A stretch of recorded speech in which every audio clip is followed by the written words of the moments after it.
Yo, what is up, everybody? Chris here from Faze Sports News, bringing you guys another CDL tier list. I just wrapped my recording with Dempsey. If you guys haven't seen the video, you will see it tomorrow. I don't know why I asked you if you haven't seen the video. Clearly, I'm kind of tired from this content grind. You guys have seen all the highlights I've been posting this week on TikTok and here on YouTube, as well as YouTube Shorts and videos every day. So the grind has been pretty insane. I work all day and then I do this as my second job. So I appreciate all the love and support you guys have been showing. You guys are absolutely freaking amazing. Everybody who comments, likes, even just watches the video or shares it, I really appreciate all the support. And yeah, let's get right into the tier list. No more rambling, no more like thankfulness cheese. So we'll start off with the Boston Breach. They finished 2-3. They had a not so great hardpoint record. I gave them an F- in the report card video, which went live yesterday, if you guys haven't seen it. If you haven't seen it, be sure to check it out before you watch this video. It adds a lot of context to the way I rank these teams. I'm going to put Boston in B tier, kind of fitting that their name is Boston Breach. B, alliteration. Boston Breach, B tier, you know. It works. It rolls off the tongue. So let's go right ahead. Skip Faze for a second. Mutineers, D tier. LAG, D tier. London Royal Ravens, D tier. And Minnesota Rokkr, C tier. Let's put all of our lowest ranked teams in their proper places right now. Ravens, LAG, and Mutineers are all in the bottom tier. Not really a lot to talk about. These guys just had a rough stage. Difficulty schedule for Mutineers and Mutineers and Guerillas was insane. But the Ravens definitely took the cake. I'm surprised they won a single match with their difficulty of schedule. That is impressive. It's tippable. Actually, I'm going to move them up to C. They won a match, and it was, you know, with the most difficult schedule in the league. Excuse me. So I'll move London up to C for that. LAG and Florida, they won the same amount of maps. They went 4-15. They got invited to Minnesota's LAN, and both of them did the DoorDash challenge. So, yeah. Looking at Minnesota, yeah, they beat two teams that ended up going 0-10 and 8-30 in maps. C tier is where I would put them. They lost pretty convincingly to everybody else that they played afterwards, and they even got 3-0 by the LA Thieves, and it was not very close. So with that in mind, let's look at the LA Thieves. I'm going to put them in the S tier. LA Thieves looked really good across the board. I believe they're 4-1 in control, 3-2 in S&D, I think, or 4-2 in S&D, something like that. Their S&D was pretty good, and 6-2 in hardpoint, so they were just great across the board. That's why I have Thieves in the S tier. I think that they are an S tier team. They're second seed going into this tournament, so I guess you'd say they're undeniably S tier. Yeah, so Thieves look great going into this event. They were definitely one of my favorites to win it all. I have them in the top 4 for the event. Yeah, so I think Thieves will definitely make a pretty deep run. They look really good right now.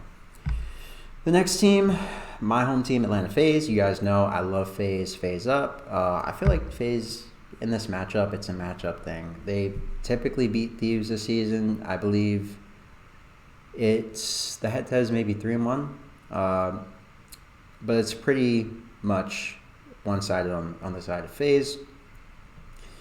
Their S&D has looked pretty good. They were 5-3, 3-2 in control, pretty solid. And then their hardpoint was horrendous. 3-6 is not what you want. I still have them as an S tier team though, just because on LAN they turn up. They love to turn up on LAN, and I think they'll turn up on this LAN and surprise a lot of people, winning hardpoints, controls, and S&Ds along the way. So I feel like FaZe is still an S tier team. They have the potential to be the best team in the game if they just clean up their hardpoint. Everything else is pretty good. So I'll keep them in S because they didn't have a massive drop-off, and they still look pretty good. Seattle Surge, I'm going to put them in S as well. Seattle looked really good this stage. I'm going to put more teams in S than I've ever put in S before, just because we had so many killers in this last stage. On that note, I'm going to put the Vegas Legion in A, just because I don't feel like they necessarily have the firepower to win one of these events. I feel like the second that they go up against Seattle or Optic, or Faze even. It's going to be really difficult. LA Thieves, I feel like they are the lone team in that top 4, top 5 conversation that the Vegas Legion can consistently beat. Yeah, so I'm going to keep them in the A tier for that reason. I feel like you guys know I like to think of the A tier, S tier rankings, and so on and so forth, similar to boxing matchups where, as we all know, what do they say? The logic of, it's some sort of logic where it's like, okay, if X team beats this team, then the team that beat that team, the better team, is better even though they lost to a worse team, but the worst team is the best team because the worst team beat the team that beat the best team. You know what I'm talking about, that logical thing that people do. That's what I try to do here, just to give you guys an idea of how I think things consistently can go with the way that these majors go with the branch logic, right? The bracket. It just kind of spins out at these events, goes crazy. So that's why, just giving you guys a bit of context. I know I was a bit rambly. Sorry it took so long to develop that thought. But yeah, I think Vegas, everybody in S tier, they struggle to beat. Everybody below them, they can definitely beat. And everybody in A tier with them, I believe they can beat. So without further ado, let's jump right into it and put Toronto Ultra in A tier. Their S&D was 1-7. There's something fundamentally wrong with their S&D. It just looks like their timing or something is off, because when I was watching them play, they were just very uncomfortable. They also choked multiple 5-4 rounds where they were decidedly going to get to around 11. But they were just having a rough stage, so I put them in A tier. So that leaves us to our last two teams, New York Subliners. Shout out to Dempsey. Be sure to go check out the collab tomorrow. And Optic Texas. Both teams I'm going to put in S tier, but I will explain why I'm putting New York Subliners in S tier first. They looked phenomenal this stage. I believe their S&D was 4-2. Their hardpoint, I think, was 6-3, and their control was either 3-2 or 4-1. Their control was phenomenal, their hardpoint was phenomenal, and their S&D was phenomenal. Difficulty of schedule is another question entirely, but I do think New York are the real deal. They did win Major 1. And they have looked really good. They've just faltered at different points in the season. I think they'll be able to pull it together at this event, though, and make a very interesting run.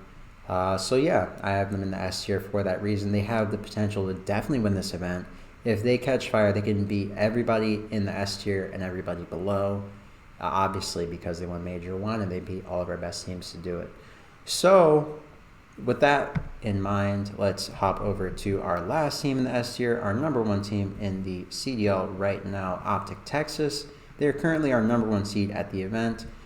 I'm going to order how I feel the strength of opponents are in the S tier. So I think Optic Texas is the top dog right now because Optic consistently clears pretty much everybody in this conversation except for New York. I feel like their series are always pretty scrappy, as well as LA Thieves. LA Thieves, they always play them very, very tight.